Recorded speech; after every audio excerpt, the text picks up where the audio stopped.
Elkin, autor Leopoldo Alas. Lo siento por los que en materias de gusto no tienen más criterio que la moda y no han de encontrar de su agrado esta verídica historia, porque en ella se trata de estudiar el estado de alma de un perro, y ya se sabe que el arte psicológico, que estuvo muy en boga hace muchos años, volvió a estarlo hace unos 10. Ahora les parece pueril, arbitrario y soso a los modistos de las letras parisienses, que son los tiranos de la última novedad. Los griegos, los clásicos, no tenían palabra para el concepto que hoy expresamos con esta de la moda. Allí la belleza, por lo visto, según Heger, no dependía de estos vaivenes del capricho y del tedio. Los griegos hubieran podido comprender a mi héroe, cuya historia viene al mundo un poco retrasada, cuando ya los muchachos de París y hasta los de Guatemala, que escriben revistas efímeras, se burlan de Stendhal y del mismísimo Paul Bourget. De todas suertes, el King era un perro de lanas, blanco. Él no sabía por qué le llamaban el King, pero estaba persuadido de que este era su nombre y a él atendía. Satisfecho con este conocimiento relativo, como lo están los filósofos positivistas con los suyos, que llama Clay conocimiento sin garantía y que no alcanzan más firme asiento, si hubiera sabido firmar, y poco le faltaba, porque perro más listo y hasta nervioso no lo ha habido, hubiera firmado así, el King, sin sospechar que firmaba, aunque con muy mala ortografía. Yo, el rey. Sí, porque sin duda su verdadero nombre era King, rey. Solo que las personas de pocas palabras con quien se trataba pronunciaban mal el vocablo inglés y resultaba en español King y así hay que escribirlo. Mayor ironía por antífrasis no cabe, porque animal que menos reinase no lo ha habido en el mundo. Todos mandaban en él, perros y hombres, y hasta los gatos, porque le parecía una preocupación de raza, indigna de un pensador, dejarse llevar del instinto de antipatía inveterado que hace enemigos de gatos y perros sin motivo racional ninguno. El King había nacido en muy buenos pañales. Era hijo de una perrita de lanas muy fina, propiedad de una señorita muy sensible y muy rica, que se pasaba el día comiendo bombones y leyendo novelas inglesas de Braddon, Oliphant y otras escritoras británicas. Nació el King con otros 4 o 5 hermanos, en una cesta muy mona, que bien puede llamarse dorada cuna. A los pocos días, la muerte más o menos violenta de sus compañeros de cesta le dejó solo a sus anchas con su madre. La señorita de las novelas le cuidaba como a un príncipe heredero, pero según crecía el King y crecía muy deprisa, iba marchitando las ilusiones de su ama, que había soñado tener en él un perrito enano, una miniatura de lana como seda.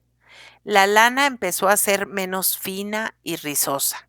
La piel era como raso, purísima, sonrosada, pero el King daba cada estirón. Un perito declaró a la señorita fantástica que se trataba de un bastardo. Aquella perrita, preciso es confesarlo, había tenido algún desliz. Había allí contubernio. Por parte del padre, el King era de sangre plebeya, sin duda. De aquí se originó cierto despego de la sensible española inglesa respecto del perro de sus ensueños. Sin embargo, se le atendía, se le trataba como a un infante, sino ya como a príncipe heredero. Al principio, por miedo que lo arrojara a la calle, a la vida de vagabundo que le horrorizaba, porque es casi imposible para un perro, sin el pillaje y el escándalo. Al principio, digo, King procuró mantenerse en la gracia de su dueño, haciendo olvidar el vicio grosero de su crecimiento aborrecido, a fuerza de ingenio y, valga la verdad, payasadas. Un escritor muy joven y de mucho talento, Mr. Pujo, en un libro reciente hace una observación muy atinada que no me coge de nuevas respecto de lo mucho que se engañan las personas mayores de juicio respecto del alcance intelectual de los niños. El niño, en general, es mucho más precoz de lo que se piensa. Yo de mí sé decir que, cuando contaba muy pocos años, me reía a solas de los señores que me negaban un buen sentido y un juicio que yo poseía hace mucho tiempo para mis adentros. Pues esto que le suele pasar a los niños, le pasaba al King, que había llegado a entender perfectamente el lenguaje humano a su manera, aunque no distinguía las palabras de los gestos y actitudes, porque en todo ello veía la expresión directa de ideas y sentimientos. El King no acababa de comprender por qué extrañaban los hombres que él fuera tan inteligente, y los encontraba ridículos cuando los veía tomar por habilidad suma el tenerse en dos pies, el cargar con un bastón al hombro, hacer el ejercicio, saltar por un aro, contar los años de las personas con la pata, etcétera, etcétera. Todas estas nimiedades que le conservaban en el favor relativo de su alma le parecían a él indignas de sus altos pensares, cosa de comedia que le repugnaba. Si se le quería por payaso, no por haber nacido allí, en aquel palacio. Poco agradecimiento debía tal cariño. Además, delante de otros perros menos mimados, que no hacían títeres, le daba vergüenza aquel modo de ganar la vida bona. Él deseaba ser querido, halagado por el hombre, porque su naturaleza le pedía este cariño, esta alianza misteriosa, en que no median pactos explícitos y en que, sin embargo, suele haber tanta fidelidad, a lo menos por parte del perro. Quiero amo, decía, pero que me quiera por perro, no por prodigio. Que me deje crecer cuando sea natural que crezca, y que no me enseñe como un portento, poniéndome en ridículo. Y huyó, no sin esfuerzo, del palacio en que había visto la luz primera. Pasaba junto a la puerta de un cuartel, y el soldado que estaba de centinela lo llamó. Le arrojó un poco de queso, y el King, que no había comido hacía 12 horas, porque todavía no sabía buscárselas, mordió el queso y atendió a las caricias del soldado. ¿Por qué ir más lejos? El amo sí lo quería.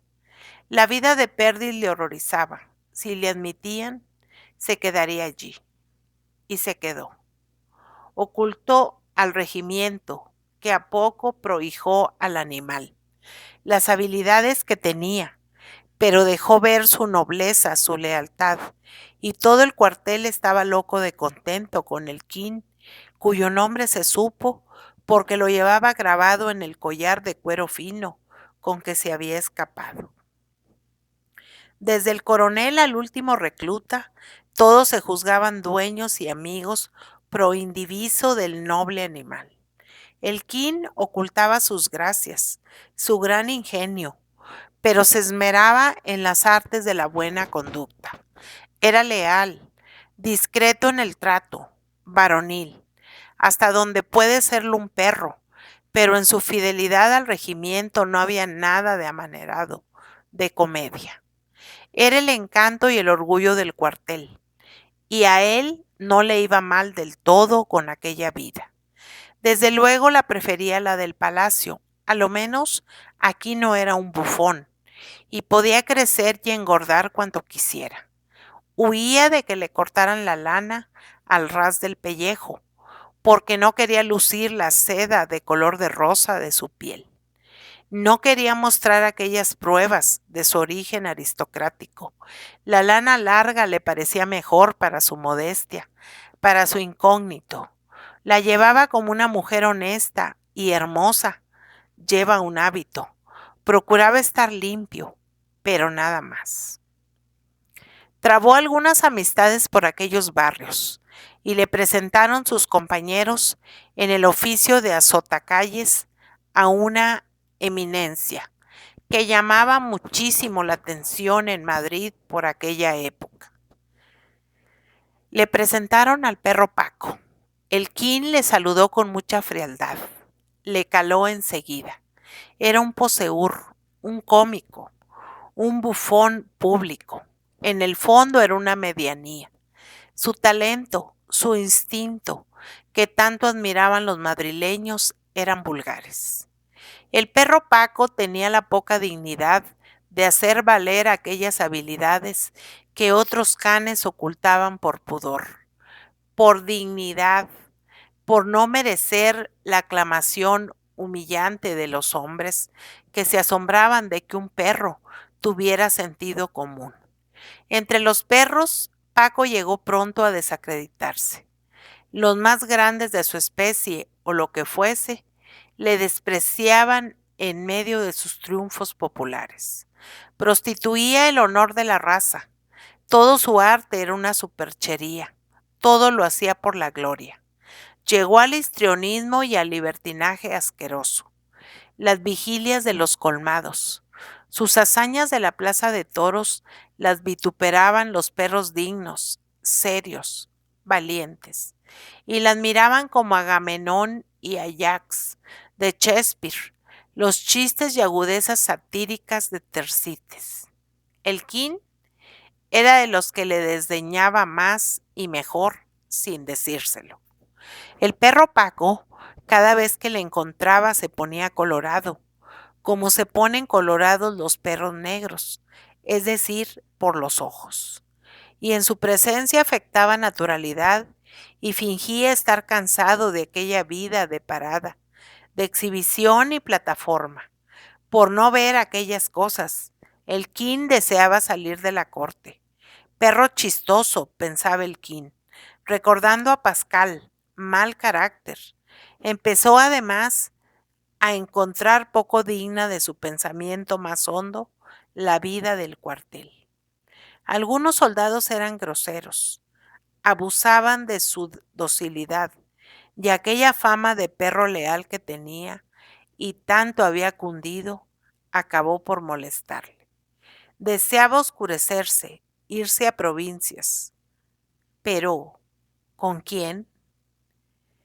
Un comandante del regimiento que había declarado al Quín, si no hijo, perro adoptivo, tenía pendiente de resolución en las oficinas de clases pasivas la jubilación de un pariente cercano, y con el tal comandante solía nuestro héroe entrar en aquellas oficinas, pero es claro que no pasaba de la portería donde le toleraban, y allí esperaba que saliera su comandante para irse de paseo con él. Pues en aquella portería donde el Quín llevaba grandes plantones, encontró la persona con quien pudo realizar su gran deseo de marcharse a provincias. Observaba el Quín que, después de mayor o menor lucha con los porteros, todos los que pretendían entrar a vérselas con los empleados lo conseguían. Notó el perro que los más audaces, los más groseros en sus modales, eran los que entraban más fácilmente, aunque no fueran personajes. Los tímidos sudaban humillación y vergüenza antes de vencer la resistencia de los cancerberos con galones. Y un joven delgado, de barba rala, de color cetrino, de traje no muy lucido, de ojos azules claros, muy melancólicos, a pesar de no faltar ni un día solo a la portería defendida como una fortaleza, nunca podía pasar adelante. Y eso que, a juzgar por el gesto de ansiedad que ponía cada vez que le negaban el permiso de entrar donde tanto le importaba, aquella negativa debía de causarle angustias de muerte. El King, tendido en un felpudo, con el hocico entre las patas, seguía con interés y simpatía la pantomima cotidiana del portero y el joven cobarde. El cancerbero ministerial le leía en los ojos al mísero provinciano, que lo era y harto se le conocía en el acento, que venía sin más recomendaciones y sin más ánimos que otras veces, y en él desahogaba toda su soberbia y todo su despotismo, vengándose de los desprecios de otros más valientes. En el rostro del joven se pintaba la angustia, la desesperación. Se leía un momento, un relámpago de energía, que pasaba para dejar en tinieblas de debilidad y timidez aquella cara abandonada a la expresión de la tristeza abatida. Llegó a conocer el King que el portero todavía tenía en menos al tal muchacho que a él mismo con ser perro. Puede que primero le hubiera dejado pasar a él a preguntar por su expediente. El de los pantalones de color de canela, como el King llamaba para sus adentros al provinciano de barba rala, se sentaba en un banco de felpa, y allí se estaba a las horas muertas, como podía estar un saco, para los efectos del caso que le hacían. Por algunos pedazos de conversación que el King sorprendió, supo que aquel chico venía de una ciudad lejana a procurar poner en claro los servicios de su padre, difunto, a fin de obtener una corta pensión de viuda para su madre, pobre y enferma. No tenía padrinos, luego no tenía razón. Ni siquiera le permitían ponerse al habla con el alto empleado, que se empeñaba en interpretar mal cierto decreto. Equivocación o mala voluntad, de que nacían los apuros del pretendiente, llamémosle así, pretendiente de justicia, el más desahuciado. A fuerza de verse muchas veces solos en la portería, el King y Sindulfo, el nombre del tímido mancebo, con el compañerismo de su humildad, de aquel non plus ultra que los detenía en el umbral de la gracia burocrática, llegaron a tratarse y a estimarse. Los dos se tenían a sí propios en muy poco. Los dos sentían la sorda, constante tristeza de estar debajo, y sin hablarse se comprendían. De modo que, con poco que buenas palabras, sin más que algunas muestras de deferencias, tal como dejarle el King un sitio mejor que el suyo a Sindulfo, algunas caricias de una mano y otras de un hocico, se hicieron muy buenos amigos, y cuando ya lo eran, y compartían en silencios eternos su común desgracia de ser insignificantes, una tarde entró un mozo de cordel con un telegrama para Sindulfo, que se puso pálido al ver el papelito azul. Apenas era nada, la muerte de su madre, todo lo que tenía en el mundo. Se desmayó, el portero se puso furioso. Le dieron al provinciano de mala gana un poco de agua, y en cuanto pudo tenerse en pie, casi le echaron de allí. Sindulfo no volvió a las oficinas de clases pasivas. ¿Para qué? La viuda ya no necesitaba viudedad. Se había muerto antes de que le arreglaran el expediente. Nuestros covachuelistas jamás cuentan con eso, con que somos mortales. Pero no perdió Sindulfo el amigo que había ganado en la portería. La tarde de su desgracia el King dejó, sin despedirse, al comandante, y siguió al huérfano hasta su posada humilde. En la soledad del Madrid desconocido, el provinciano de los pantalones de color de canela No tuvo más paño de lágrimas, si quiso alguno, que las lanas de un perro. Y en un coche de tercera se fueron los dos a la ciudad triste y lejana de Sindulfo. El King, por no separarse de su amo, se agazapó bajo un banco y así llegó a la provincia, lo que él quería, a la oscuridad, al silencio. Aquel poco ruido y poco tránsito en las calles le encantaba al King. Le parecía que salía a la orilla, después de haber estado zambullido entre las olas de un mar encrespado. Se trataba con pocos perros, prefería la vida doméstica. Su amo vivía en una casita humilde, pero bien acariciada por el sol en las afueras. Vivía con una criada. Por la mañana iba a un almacén donde llevaba los libros de un tráfico que no había por la tarde. Y entonces volvía junto al King y trabajaba silencioso, triste, en obras primorosas de Taracea que eran su encanto, su orgullo y una ayuda para vivir. El ruido rápido, nervioso de la cierrecilla algo molestaba al King al principio, pero se acostumbró a él y llegó a dormir grandes siestas mecido por aquel ritmo del trabajo. Ay, respiraba. Aquello era vivir. Los primeros meses Sindulfo trabajaba en la marquetería callado, triste. A veces se le asomaban lágrimas a los ojos. Piensa en su madre, se decía el King. Y batía un poco la cola y alargando el hocico, se lo ponía al amo sobre las flacas rodillas, que cubría el paño de color de canela. Una tarde de mayo el King vio con grata sorpresa que su dueño, después de terminar una torre gótica de tejo, sacaba de un estuche una flauta y se ponía a tocar muy dulcemente.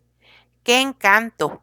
Aquellas dancitas antiguas, aquellas melodías románticas, monótonas, pero de sencillez y naturalidad simpáticas, apacibles, entrañables, le sabían a gloria al perro.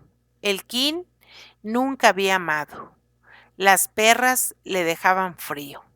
Aquella brutal poligamia de la raza le hacía repugnante el amor sexual. Además, qué escándalos daban los suyos por las calles y qué lamentables complicaciones fisiológicas las de la cópula canina. Si algún día me enamoro, pensó, será en la aldea, en el campo. La flauta de su dueño le hacía pensar en el amor, no en los amores. Para temperamentos como el de King, la amistad puede ser un amor tibio, sublime en la solidez de su misteriosa tibieza. Sus amores eran su dueño, le leía en los ojos y en el modo de trabajar en la taracea y sobre todo en el de tañer la flauta, el fondo del alma. Era un fondo muy triste, no desesperado, pero sí desconsolado. Era Sindulfo hombre nacido para que le quisieran mucho, pero incapaz de procurar traer a casa el amor, en pasando de la personalidad íntima de un perro. Había llevado al King, no se atrevería a llevar una compañera, mujer o querida. Pero Sindulfo, como el King en La Paz, tenía un bálsamo. Sí, se comprendían por señas, por actos acordes, la vida sistemática, el silencio en el orden, la ausencia de peripecias en la vida, como una especie de castidad, la humildad como un ambiente, esto querían. El cariño del King era más fuerte, más firme que el de Sindulfo. El perro, como inferior, amaba más, no temía, sin embargo, una rival. No, pensaba el perro, aquí no entrará una mujer a robarme este halago. Mi amo no me dejará nunca por una esposa ni por una querida. No se atreve con ellas. Nos vamos al campo, amigo, entró un día diciendo Sindulfo. y se fueron a pocas leguas de la ciudad donde la madre había dejado unas poquísimas tierras que llevaba en renta un criado antiguo. Sindulfo iba a pescar y a corregir las condiciones del arrendamiento. Alquín, a la vista de los prados y los bosques y las granjas sembradas por la ladera, le corrió un frío nervioso por el espinazo. Se acordó de su antiguo pensamiento. Yo solo podría amar en la aldea. Si todavía podré ser yo feliz con algo más que paz y resignación dulce. Sentir esta esperanza le pareció una soberbia. Además, era una infidelidad. No se había casi prometido él, en secreto, no querer más que a su amo, el amo definitivo. Pero tenía disculpa su vanidad de soñar con poder ser feliz voluptuosamente, en las nuevas intensas emociones que le causaba el ambiente campesino, la soledad augusta del valle nemoroso. Con delicia de artista contemplaba ahora Elquín los pasos de su vida, de la corte a la ciudad provinciana, de la ciudad a la aldea, y cada paso en el retiro le parecía un paso más cerca de su alma. Cuanta más soledad, más conciencia de sí. Cuando llegó la noche, los caseros le dejaron en la quintana, en la calle, delante de la casa. Oh, memorables horas. Las aves del corral yacían recogidas en el gallinero y allá a lo lejos se oían sus misteriosos murmullos del sueño perezoso. El ganado de cerda, en cubil de piedra, dormitaba soñando con gruñidos voluptuosos. El aire movía suavemente, con plática de cita amorosa, las bíblicas y orientales hojas de la higuera. La luna corría entre nubes, y en toda la extensión del valle, hasta la colina de enfrente, resonaban como acompañamiento de la luz de plata, que cantaba la canción de la eterna poesía del milagro de la creación enigmática. Resonaban los ladridos de los perros, esparcidos por las alquerías. Ladraban a la luna, como sacerdotes de un miedoso culto primitivo o como poetas inconscientes, exasperados y tenaces en su ilusión mística. Elquín se sintió unido, con nuevos lazos de iniciación pagana, a la madre naturaleza, al culto de Cibeles y a las pasiones de su raza. De los castaños de India se desprendía un perfume de simiente prolífica. Amor le pareció un rito de una fe universal, común a todo lo vivo. De la próxima calleja, sumida en la oscuridad de los árboles que hacían bóveda, esperaba Elquín que surgiera la clave del enigma amoroso. El alma toda, con las voces de la noche de estío, le gritaba que por aquella obscuridad iba a presentarse el misterio. Por allí debía de aparecer la perra. Sintió ruido hacia la calleja. Surgieron dos bultos. Eran dos mastines que le comían al Elquín las sopas en la cabeza. Elquín ignoraba las costumbres de la aldea. No sabía que allí los perros, como los hombres, iban a rondar, a cortejar a las hembras. Aquellos dos mastines eran dos valientes de la parroquia, que habían olido perro nuevo en el Cutú y venían a ver si era perra. Olieron al Elquín con cierta grosería aldeana y, desengañados, con medianos modos, le invitaron a seguirles. Iban a pelar la pava, o, como por aquella tierra se dice, a mozas, es decir, a perras. Oh, desencanto, la perra en el campo, como en la corte, como en la ciudad, vivía en la poligamia. Elquín, sin embargo, no resistió a la tentación, y más por la ira del desengaño que por la seducción de la noche de efluvios lascivos siguió a los mastines. Como tantos poetas de alma virginal, tras la muerte helada del primer amor puro, se arrojan a morder furiosos la carne de la orgía. El King Royá pasó aquella noche al sereno. Siguió a los mastines por la calleja oscura, sin saber a punto fijo a dónde le llevaban, aturdido, lleno de remordimientos y repugnancia antes del pecado, le zumbaban los oídos. Pero iba, era la inercia del mal, de la herencia de 1000 generaciones de perros lascivos. Desembocaron en los prados anchos, iluminados por la luna, cubiertos por una neblina.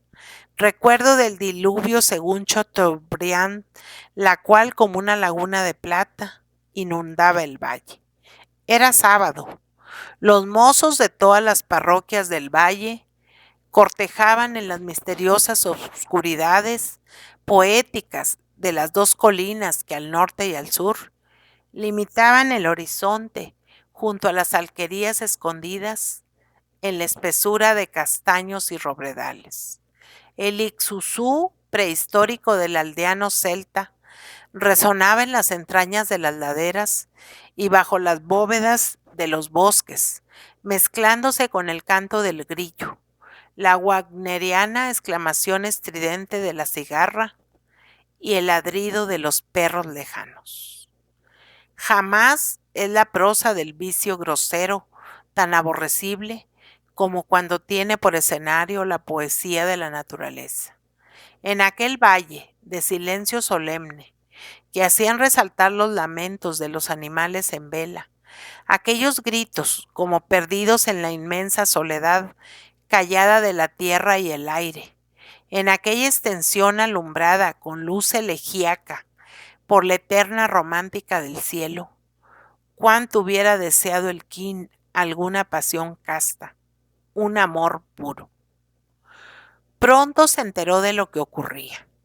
Se trataba de una perra nueva que había llegado a una de aquellas parroquias rurales por aquellos días. La escasez de perras en la aldea es uno de los males que más afligen a la raza canina del campo.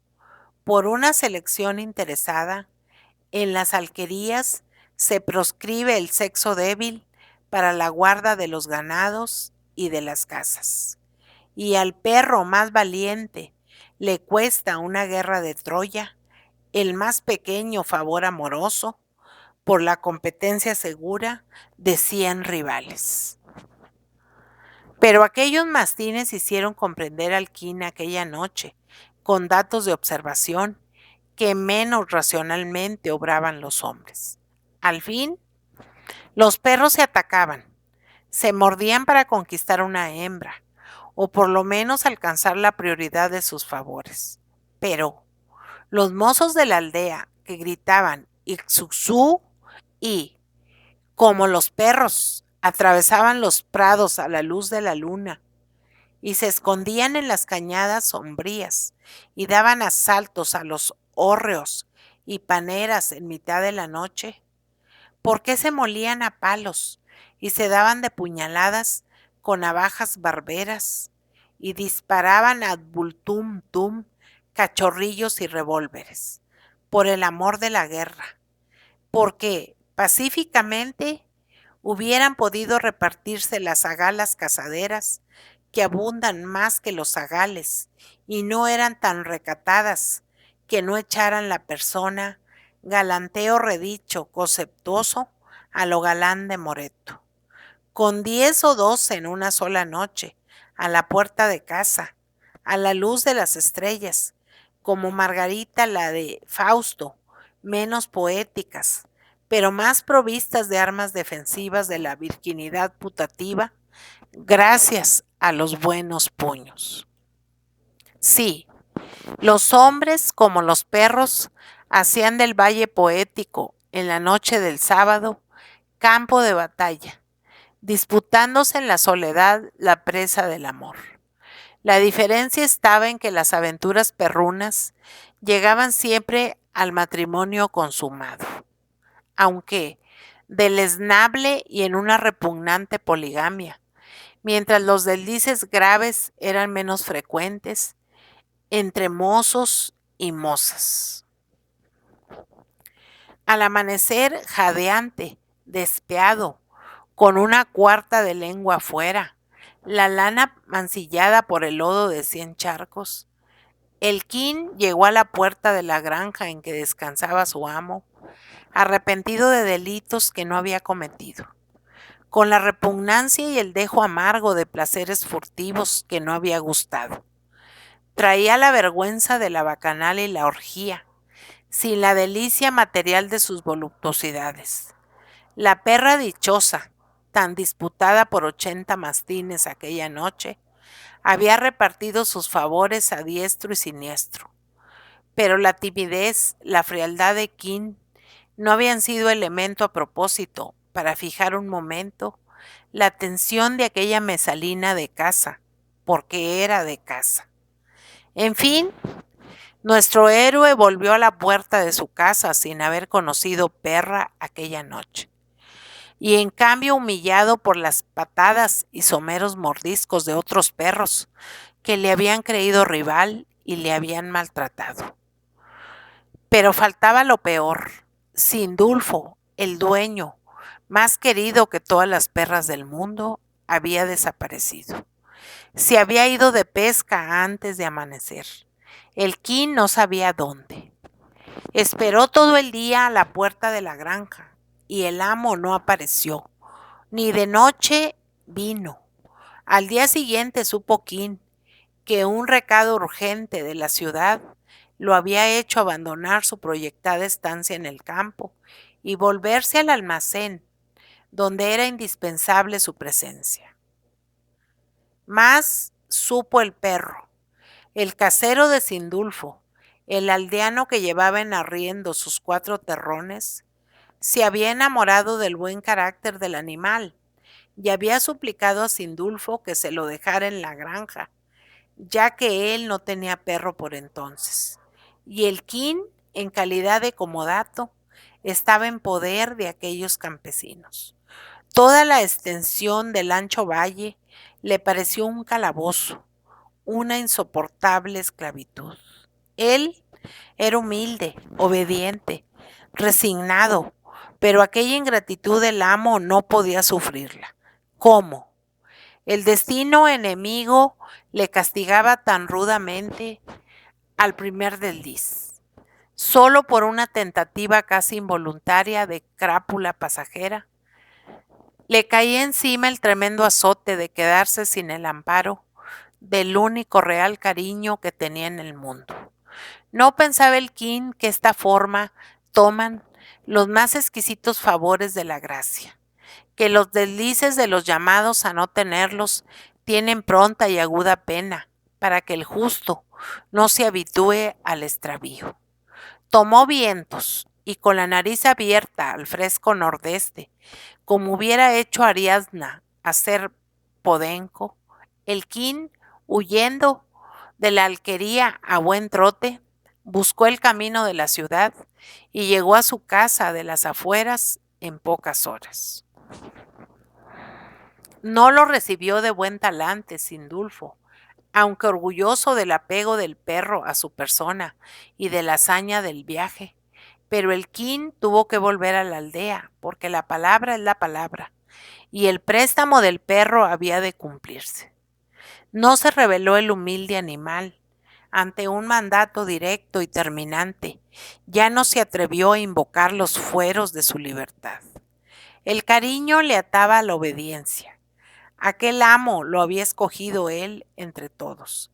Era el amo absoluto. Lloró a su modo la ingratitud y la pagó con la lealtad, viviendo entre aquellos groseros campesinos que le trataban como a un villano mastín de los que daba la tierra. Al principio la vida de la aldea, con su prosa vil de corral, le repugnaba, pero poco a poco empezó a sentir como nueva cadena la fuerza de la costumbre. Empezó a despreciarse a sí mismo al verse sumirse sin gran repugnancia ya en aquella existencia de vegetal semoviente. Y, horror de los horrores, empezó a perder la memoria de la vida pasada y con ella su ideal, el cariño al amo. No fue que dejara de quererle, dejó de acordarse de él, de verle, de sentir lo que le quería, velo sobre velo. En su cerebro fueron cayendo sendales de olvido, pero olvidaba las imágenes, las ideas. Desapareció la figura de Sindulfo en concepto de amo, el de ciudad, el de aquellos tiempos. Perro al fin. El ki no era ajeno a nada de lo canino, y su cerebro no tenía fuerza para mantener en actualidad constante las imágenes y las ideas. Pero le quedó el dolor de su desencanto, de lo que había perdido. Siguió padeciendo sin saber por qué. Le faltaba algo y no sabía que era su amo. Sentía una decepción inmensa, radical, que entristecía el mundo y no sabía que era la de una ingratitud. ¿Quién sabe si muchas tristezas humanas que no se explican tendrán causas análogas? ¿Quién sabe si los poetas, irremediablemente tristes, serán ángeles desterrados del cielo y sin memoria? El kin se amodorraba. Como no tenía el recurso de hacerse simbolista, ni de crear un sistema filosófico, ni una religión, se dejaba caer en la sensualidad desabrida como en un pozo. Escogía la forma más pasiva de la sensualidad, el sueño. Siempre que le dejaban estaba tendido, con la cabeza entre las patas y con la paciencia de Job, un Job sin teja. Miraba las moscas y los gusanos que se emboscaban en sus lanas sucias, largas, desaliñadas, lamentables. Y así pasó mucho tiempo. Era el perro más soso del valle. No vivía ni para afuera ni para adentro, ni para el mundo ni para sí. No hacía más que dormir y sentir un dolor raro. Una tarde dormitaba el perro de lana sobre la saltadera del muro que separaba la corrada de la loza, por entre cuya verdura de maíz iba el sendero que llevaba a la carretera haciendo heces. Por allí se iba a la ciudad, y el kin despertó mirando con ojos entreabiertos la estrecha cinta de la trocha, según instintiva costumbre, sin acordarse ya que de por allí había marchado el ingrato amigo. De repente sintió un olor que le puso las orejas tiesas. Le hizo erguir la cabeza, gruñir y después lanzar 2 o 3 ladridos secos, estridentes, nerviosos. Se puso en pie, oyó un rumor entre el maíz, aquel olor. Olía a una resurrección, a un ideal que despertaba, a un amor que salía del olvido como un desenterrado. Al olor siguió una voz. El kin dio un salto y en aquel instante, allá abajo, a los pocos metros, apareció Sindulfo con su pantalón canela todavía. De un brinco el kin se arrojó de la pared sobre su amo y en 2 pies, con la lengua flotando al aire como una bandera, se puso a dar saltos como un clown para llegar a las barbas ralas del dueño, que reaparecía brotando entre las tinieblas del olvido del latente dolor nostálgico. Todo lo comprendía el kin. Aquello era lo que le dolía a él sordamente. Aquella ausencia, aquella ingratitud que ya estaba perdonando en cuanto se hizo cargo de ella. Perdonaba, ya lo creo. ¿Cómo no? Si el ingrato estaba otra vez allí. Saltaba el kin, aullando tembloroso de delicia suprema. Saltaba. Y en uno de esos saltos en el aire, sintió que, como una sierra de agudísimos dientes, Le cogían por mitad del cuerpo y le arrojaban en tierra. Mientras el lomo le dolía con ardor infernal, sintió que le oprimía el pecho y el vientre con 2 patazas de fiera, y vio, espantado sobre sus ojos, la faz terrible de un enorme perro danés gigante que le enseñaba las fauces ensangrentadas, amenazando tragarle. Acudió Sindulfo y libró a su pobre Quín de las garras de la muerte. Fuera, tigre, malvado, habráse visto, son celos, ja, ja, ja, son celos. Cuando el Quín volvió de su terror y aturdimiento, se enteró de lo que pasaba. Ello era que con Sindulfo venía su nuevo amigo fiel, el tigre, un perro danés de pura raza, fiera hermosa y terrible. No consentía rivales ni enemigos de su amo, y al ver los extremos de aquel perruco de lanas, se había lanzado a defender a su dueño o a librarle de caricias que a él, al tigre, le ofendían. Sí, tal era la triste verdad. El Quín había hecho nacer un Sindulfo, el amor genérico a la raza canina. El individuo ya le era indiferente. No podía vivir sin perro, y ahora tenía otro, al cual le unían lazos firmes y estrechos, cosa más natural. Sindulfo acarició al Quín, le cató las heridas que eran crueles, pero en el fondo estaba orgulloso y satisfecho de la hazaña del tigre. Qué celo el de su danés. Aquella noche la pasó el Quín desesperado de dolor, con ascuas de fuego material en las heridas de sus lomos y fuego de un infierno moral en las entrañas de perro sensible. Para esto volvía el recuerdo, para esto renacía la clara conciencia de la amistad perdida. No pudo resistir su pasión. Se pasó la horrible noche rascando la puerta del cuarto de Sindulfo, y por la mañana, cuando la abrieron, saltó dentro de la alcoba con ímpetu loco, y sin reparar en el lodo y la sangre de sus lanas miserables, se lanzó sobre el lecho en que aún descansaba el amo ingrato, saltando por encima del tigre, que en vano quiso coger por el aire al intruso. El Quín, tembloroso, casi arrepentido de su hazaña, se refugió en el regazo de su dueño, dispuesto a morir entre los dientes del rival odiado, pero a morir al calor de aquel pecho querido. No hubo muertes. Sindulfo evitó nuevos atropellos, pero aquella tarde dejó la aldea. Se volvió a la ciudad con el tigre. Se despidió del Quín con 3 palmadas y prohibiéndole que le acompañara más allá de la saltadera de la corrada. Y el Quín, herido, maltrecho, humillado, los vio partir, al amo y al perro favorito, por el sendero abajo, camino de la carretera de la ciudad del olvido. Era la hora del Ángelus. En una capilla que había al lado de la granja, se juntaba la gente de la aldea a rezar el rosario. Iban los campesinos entrando en el templo, sin fijarse en el Quín y menos en sus penas. El perro de lanas, cuando perdió de vista al ingrato, dejó su atalaya, anduvo un rato aturdido, y al oír el rumor de la oración en la capilla, atravesó el umbral y se metió en el sagrado asilo.